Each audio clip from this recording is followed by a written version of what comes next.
sejahtera untuk kita semua. Saya Ilyasir Hirdianto Lomi, kelas 2 UPWD dengan NIM 2423762102. Dan dalam video ini saya akan mempresentasikan materi pengantar industri perjalanan wisata. Yang pertama, what is tourism? Tourism menurut UNWTO adalah encompasses the activities of person traveling and trying in places outside their usual environment for leisure, business, and other purpose. Adapun pengertian menurut Undang-Undang RI Nomor 9 Tahun 1990 tentang kepariwisataan menyatakan bahwa pariwisata adalah kegiatan yang bertujuan menyelenggarakan jasa pariwisata, menyediakan atau mengusahakan objek dan daya tarik wisata, usaha sarana pariwisata dan usaha lain yang terkait di bidang tersebut. Biro Perjalanan Wisata Kepariwisataan dibagi menjadi 3 usaha, yaitu usaha jasa pariwisata meliputi jasa Biro Perjalanan Wisata, yang kedua jasa agen perjalanan wisata, yang ketiga jasa pariwisata, yang keempat jasa konferensi perjalanan, insentif dan pameran, yang kelima jasa inklusiasat, yang keenam jasa konsultan pariwisata, dan yang ketujuh jasa informasi pariwisata. Usaha yang kedua adalah pengusahaan objek dan daya tarik wisata, meliputi pengusahaan objek daya tarik wisata alam, yang kedua pengusahaan objek daya tarik wisata budaya, dan yang ketiga pengusahaan objek daya tarik wisata minat khusus. Usaha yang ketiga adalah usaha sarana pariwisata, meliputi yang pertama penyediaan akomodasi, yang kedua penyediaan makanan dan minuman, yang ketiga penyediaan angkutan wisata, keempat penyediaan wisata tirta, dan kelima penyediaan kawasan pariwisata. Berikut kita akan membahas tentang jenis-jenis perjalanan wisata. Yang pertama adalah business travel, yaitu perjalanan untuk tujuan bisnis. Yang kedua leisure travel, yaitu perjalanan untuk bersenang-senang dan menambah wawasan tentang lingkungan, budaya, dan sejarah. Yang ketiga individual travel, yaitu perjalanan wisata untuk kepentingan pribadi serta berobat atau mengunjungi teman. Ikut fungsi Biro Perjalanan Wisata dibagi menjadi 2 fungsi, yaitu fungsi umum yang meliputi mempersiapkan dan mengurus perjalanan wisata.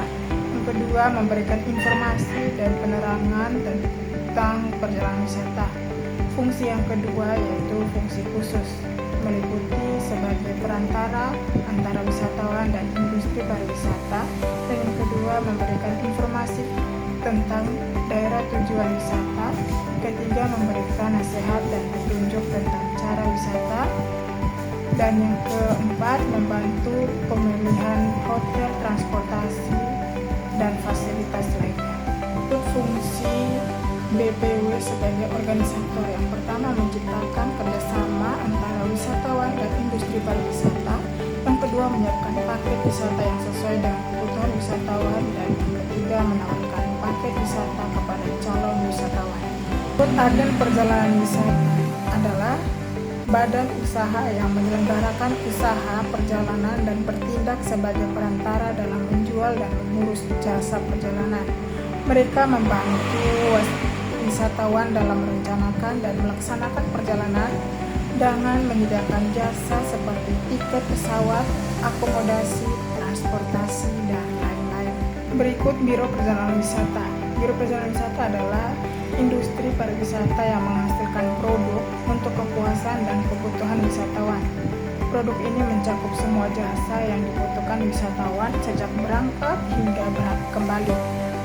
Biro Perjalanan Wisata juga merupakan usaha jasa komersial yang mengatur, menyediakan, dan menyelenggarakan pelayanan bagi wisatawan. Berikut struktur organisasi perusahaan. Yang pertama, General Manager, yang kedua manajer, yang ketiga supervisor, dan yang keempat karyawan. Lingkup pekerjaan Biro Perjalanan Wisata.